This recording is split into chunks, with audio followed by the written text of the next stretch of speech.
June 1984, Operation Blue Star. Was the operation well planned and well executed? Did the army misjudge the situation? Find out in our special series, Operation Blue Star, The Untold Story.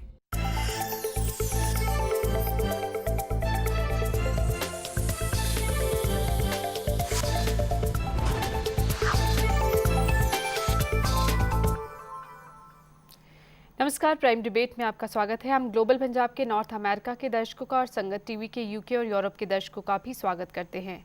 2014 के चुनाव से पहले UPA सरकार पिछले चुनाव के दौरान किए अपने वादों को पूरा करना चाहती है। खाद्य सुरक्षा बिल इन वादों में से एक है और इसी के लिए आम सहमति बनाने की कोशिश की जा रही है। यूपीए सरकार की महत्वाकांक्षी योजना खाद्य सुरक्षा बिल पिछले संसद सत्र में हंगामे के चलते पास नहीं हो सका। ये बिल ग्रामीण आबादी के 75% और शहरी आबादी के 50% लोगों को सस्ता अनाज देने का वादा करता है, यानी कुल मिलाकर इससे 80 करोड़ जनता को फायदा पहुंचेगा। इस बिल के पास हो जाने के बाद देश के 67% लोगों को भोजन की गारंटी मिलेगी। इस योजना में लोगों को 3 रुपए किलो चावल, 2 रुपए किलो गेहूं और 1 रुपए किलो मोटा अनाज मिलेगा। देखिए, बात बिल्कुल साफ है। जो खाद्यान्न सुरक्षा विधेयक है, इसके माध्यम से यूपीए की सरकार इस मुल्क में भूख को मिटाना चाहती है। अब ये बाकी राजनीतिक दलों को तय करना है कि क्या वो इस मुल्क में भूख मिटाना चाहते हैं कि भूखों को मिटाना चाहते हैं। वहीं विपक्ष का इस बिल पर अपना ही रुख है।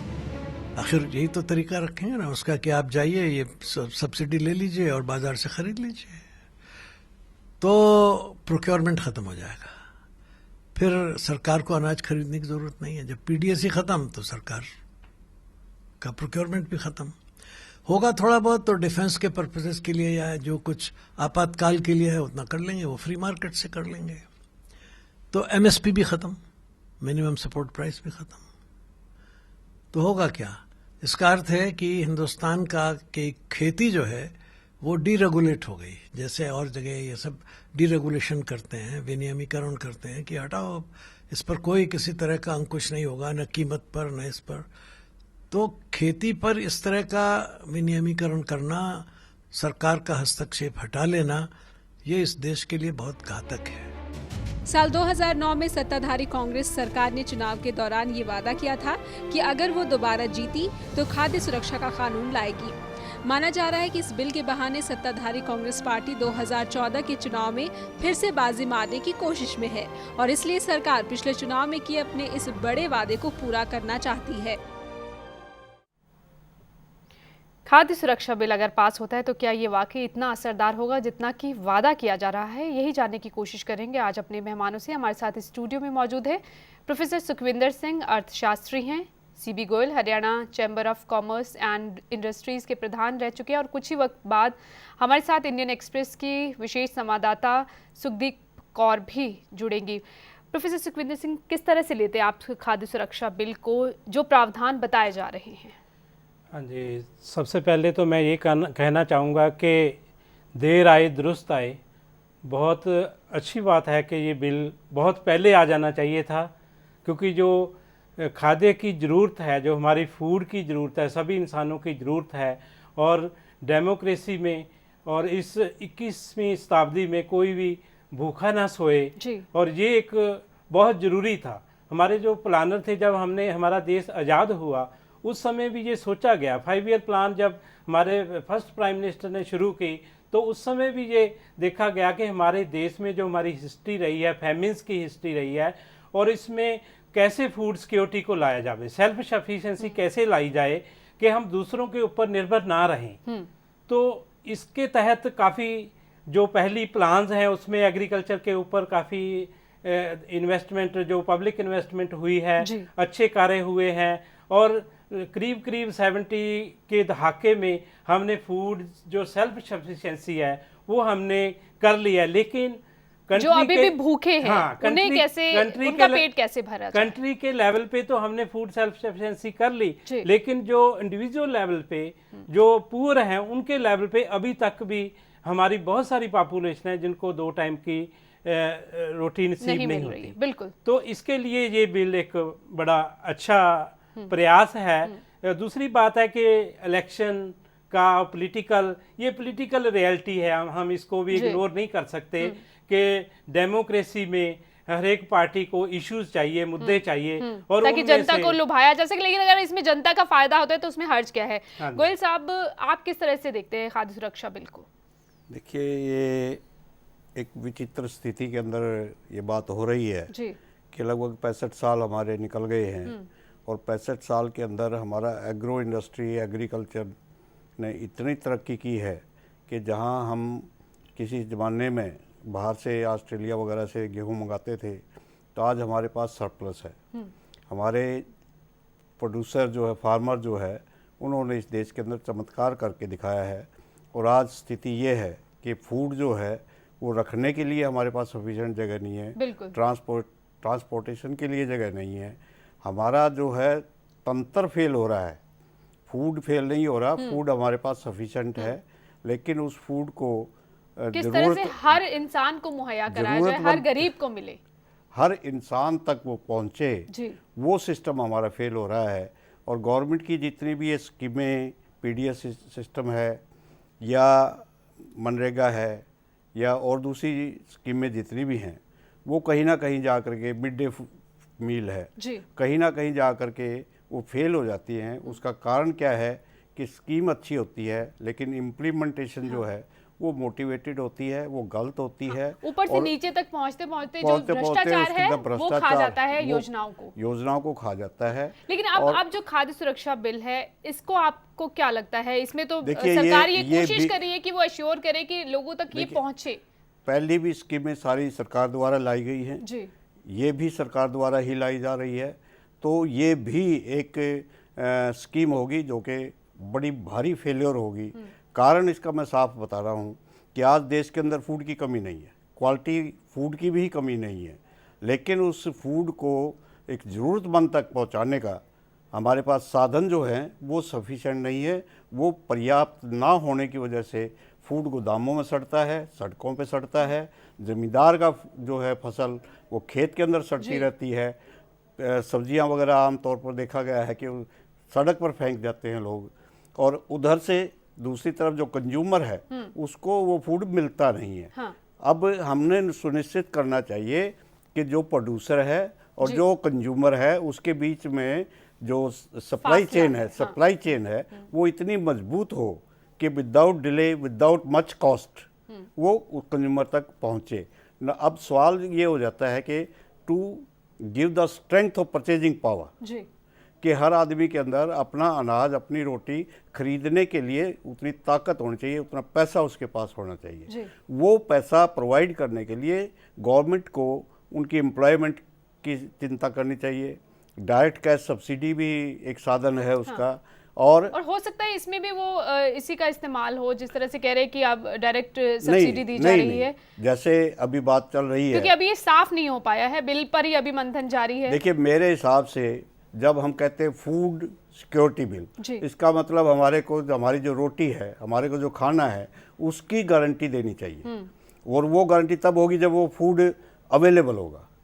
फूड मेरे सामने पड़ा होगा तभी मैं खाऊंगा, पैसे मेरे सामने पड़े होंगे शायद ना खा सकूं। तो क्वेश्चन ये है कि क्या हमारे देश के अंदर फूड की कमी है? अगर कमी है तो उस कमी को पूरा करवाए। अगर हमारे पास सफिशेंट राइस है, सफिशेंट व्हीट है, सफिशेंट ग्रेन्स हैं, तो कोई कारण नहीं है कि किसी के पास कोई भी भूखा सोए। प्रोफेसर सुखविंदर, जैसे गोयल साहब कह रहे हैं कि खामियां हैं, व्यवस्था में खामियां हैं, पर्याप्त अनाज है लेकिन लोगों तक नहीं पहुंच पा रहा। आपको क्या लगता है अगर खाद्य सुरक्षा बिल लाया जाता है, जिस तरह से कहा जा रहा है 3 रुपये किलो चावल और 2 रुपये किलो गेहूं दिया जाएगा और 1 रुपये में मोटा अनाज देने का वादा किया जा रहा है, किस तरह से ये इन गरीबों तक पहुंचाया जाना चाहिए? क्या एक व्यवस्था हो सकती है? इसमें ये है कि सबसे बड़ी बात है कि ये जो हमारा सिस्टम है, जो इम्प्लीमेंटेशन जिसने करना है, उसके ऊपर बहुत ज़्यादा जोर देने की ज़रूरत है। ख़ासकर ट्रांसपोर्ट सिस्टम है, जो बहुत सारे हमारे देहात के एरिया हैं जहाँ कोई सड़क नहीं है, जहाँ कई 2-3 महीने पहुँच नहीं पाते, स्नो बाउंड एरिया है, और कहीं जो आफत आ जाती है कुदरती आफतों के समय में भी, तो जहाँ डिस्ट्रप्शन होती है उसको कैसे इंश्योर करना है, ये एक बहुत बड़ी चुनौती है। ये तो अलग चीज होगी। ये जो सार्वजनिक वितरण प्रणाली जिसे पीडीएस कहा जाता है, उस पर आरोप लगते रहे हैं भ्रष्टाचार के, काला बाजारी के। अब अगर उसी सिस्टम से आगे अगर जनता तक पहुंचेगा अनाज, तो कैसे पहुंचेगा, ये सवाल है। अगर उस सिस्टम में हम उस सिस्टम को इम्प्रूव नहीं करेंगे तो पहले वाला ही स्थिति हो जाएगी। उस सिस्टम को सुधारने की जरूरत है। देखो, मेरे ख्याल से अगर पीडीएस हम खत्म कर देंगे तो उसका कोई हल नहीं है। नहीं, जैसे मुरली मनोहर जोशी भी अभी बात कर रहे थे, उनका ये कहना था कि अगर आप सीधे सब कैश सब्सिडी देते हो, उसके बाद वो जाके अनाज खरीद लेता है, तो जो प्रोक्योरमेंट होती है, जो खरीद करते हैं केंद्र अनाज की, उसका तो कोई काम ही नहीं रह गया फिर। नहीं, उससे ये होगा कि हमारा जो फार्मिंग का कंपोजिशन ऑफ फार्मिंग है, हमारा ज़्यादातर जो किसान है, छोटा किसान है जी, उसकी जो एक्सप्लॉयटेशन हो जाएगी अगर गवर्नमेंट की इंटरवेंशन नहीं होगी, एमएसपी नहीं होगी।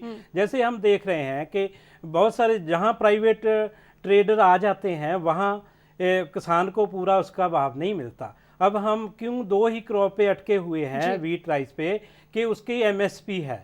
इसकी एमएसपी होनी चाहिए, गवर्नमेंट की इंटरवेंशन होनी चाहिए, अदरवाइज जो फार्मिंग सेक्टर है उसको बचाना बड़ा मुश्किल है।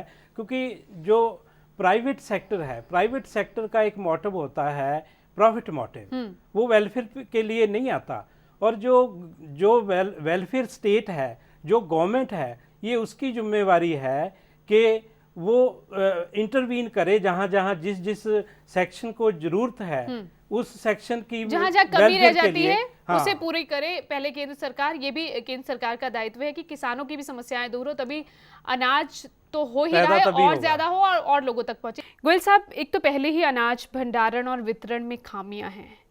अब जब तक इन खामियों को दूर नहीं किया जाता, तब तक खाद्य सुरक्षा बिल को पूरी तरह से कैसे लागू किया जा पाएगा? नहीं, मैं आई फेल टू अंडरस्टैंड कि खाद्य सुरक्षा बिल क्यों लाया जा रहा है। इट इज़ बेसिकली होना चाहिए कि जब हमारे पास खाने की चीज़ ना हो जी, उसकी अवेलेबिलिटी की गारंटी देने के लिए तो कोई बिल लाया जा सकता है कि हम आपको सफिशेंट फूड अवेलेबल कराएंगे। लेकिन जब फूड हमारे पास ऑलरेडी सरप्लस है, it is only to transfer the from producer to the consumer, and that system should be strengthened. और उसकी गारंटी गवर्नमेंट तो एटलीस्ट दे नहीं सकती। गवर्नमेंट सिस्टम जितने हैं, they are total flop, they are total failure. नहीं, अभी ये कह रहे हैं कि 80 करोड़ जनता को फायदा होगा अगर ये बिल आता है। कहने की बातें हैं, ये पॉलिटिकल स्टेटमेंट्स हैं, ब्यूरोक्रेटिक। मनरेगा का तो काफी दम भरती है यूपीए सरकार और उसको सफल बताया भी जा रहा है।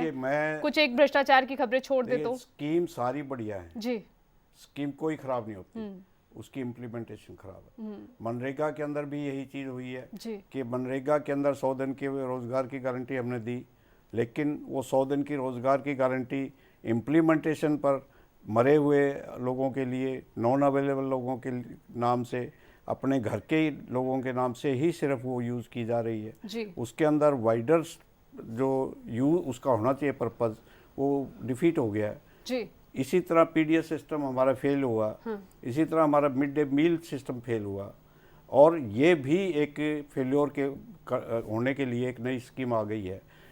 What is guarantee if one does not get food, उस आदमी को फूड अवेलेबल नहीं है न्यूट्रिशियस, इसीलिए हु इज रिस्पांसिबल? न्यूट्रिशियस तो अभी भी बात नहीं की जा रही है, अभी तो सिर्फ एक खाना देने की बात की जा रही है, चावल और गेहूं की बात हो रही है। Nutritious food is a part of the scheme, part of the act, लेकिन अगर नहीं मिलता किसी को, हु इज रिस्पांसिबल? सरकार। व्हाट इज सरकार? जाहिर सी बात है, सरकार जिसे चुनकर भेज रहे हैं सरकार का doesn't mean a prime minister, doesn't mean a minister, doesn't mean a council of ministers, it is implementing authorities who are to implement the scheme, they should be held responsible। वो भी सरकार का ही काम है ना कि योजनाओं को अमली जामा पहनाना। गोयल साहब, इस वक्त सुखदीप कौर यहाँ हमारे स्टूडियो नहीं पहुँच पाई किसी कारणवश, लेकिन वो फोन लाइन पर हमारे साथ जुड़े हैं। सुखदीप, खाद्य सुरक्षा बिल पर हम चर्चा कर रहे हैं। बात ये हो रही है कि इसको अमली जामा, अगर ये बिल पारित होता है तो इसको अमली जामा कैसे पहनाया जाएगा? क्योंकि जैसे सार्वजनिक वितरण प्रणाली पीडीएस की बात की जाती है तो उसमें तो पहले से ही बहुत खामियां हैं। जी, अगर हम पूरा पीडीएस सिस्टम देखें अपने देश का, तो मेरे ख्याल से जितनी करप्शन हमारे पीडीएस सिस्टम में है शायद ही किसी और गवर्नमेंट डिपार्टमेंट में होगी। जी। और अगर करप्शन के व्यू पॉइंट से देखें तो जो इंटरमीडियरीज हैं जितने सिस्टम में, the middleman who are involve in this system, they are the ones who are actually leading to food inflation also. जी। इतने लेवल्स पे प्रोक्योर होता है। और the other part तो वो एक है ही है कि जो खाना गोदानों में प्रोक्योर होने के बाद सड़ता है। हाँ। जो वो एक बहुत ही इम्पोर्टेंट पार्ट है जिसको शायद थोड़ा सा फूड सिक्योरिटी एक्ट उस प्रॉब्लम को सॉल्व करेगा जी। कि ठीक है इतनी स्टॉक्स जो होंगे उसकी वो कहीं ना कहीं गरीबों को मिल जाए। They will feed the nation. But again इतने सालों से जो पीडीएस सिस्टम नहीं कर पाया, क्या वो फूड सिक्योरिटी एक्ट कर लेगा? The whole moot point is कि क्या it would be not as corrupt as already जो पीडीएस सिस्टम था, उसको उसकी इम्प्लीमेंटेशन में और ट्रांसपेरेंसी और इंश्योर कि वो टारगेटेड बेनिफिशरीज तक जाता है, उसके लिए क्या सेफगार्ड सरकार ला रही है? आई थिंक द होल की अगेन विल इम्प्लीमेंटेशन की किस तरह से उसको इम्प्लीमेंट किया जाता है सरकार की तरफ से, नहीं तो फिर एक करप्शन का और बड़ा एक बड़े रूप में करप्शन होगी। बिल को आप मानती हैं कि बिल बहुत अच्छा है? बिल अच्छा है। आप अगर उड़ीसा और कुछ झारखंड या बिहार या बंगाल ऐसे एरियाज में जाएंगे, यू विल सी कि वहाँ पे स्टारवेशन, एक कंट्री जो हम अपने आप को एक सुपर पावर मानते हैं अब, वहाँ पे starvation that's shameful for our country. पर वो टारगेटेड बेनिफिशरीज तक क्या ये पहुंचता है? ये गोदानों में पहुंचता है जहां पे वो डबल दामों पे फिर मार्केट में ऑफलोड किया जाता है। तो क्या ये फूड सिक्योरिटी एक्ट गोदाम खरीद के गोदानों में रखने से, गोदाम से सरकारी एजेंसियों द्वारा लिफ्ट करके अलग अलग जगहों में पहुंचाने से ये क्या टारगेट बेनिफिशरी तक पहुंच चुका है? मुझे ख्याल से सबसे पहला क्वेश्चन सरकार को ये आंसर करना है। जी, शुक्रिया सुखदीप हमारे साथ इस चर्चा में शामिल होने के लिए। प्रोफेसर सुखविंदर, जिस तरह से सुखदीप ये कह रही हैं कि वो भी यही कह रही हैं कि यहाँ से वहाँ पहुँचता है फिर लोगों तक आता है, तो बीच में ही इतना उसमें खामियां होती हैं। होना क्या चाहिए कि ऐसा नहीं होता कि पंचायती स्तर पर ही कुछ ऐसे प्रबंध किए जाए ताकि वहीं से वही लोगों को अनाज मिल सके? हाँ जी, जो काम हम पंचायत लेवल पे कर सकते हैं तो वहीं कर देना चाहिए। जो सिस्टम एक लीगल एंटिटी है, पंचायत एक चुनी हुई संस्था है, लोगों के प्रति जवाबदेह है और उसके थ्रू इम्प्लीमेंटेशन होगी तो बेटर होगी। बाकी ये है कि पहले सिस्टम ठीक नहीं था, पीडीएस ठीक नहीं, करप्शन थी बहुत।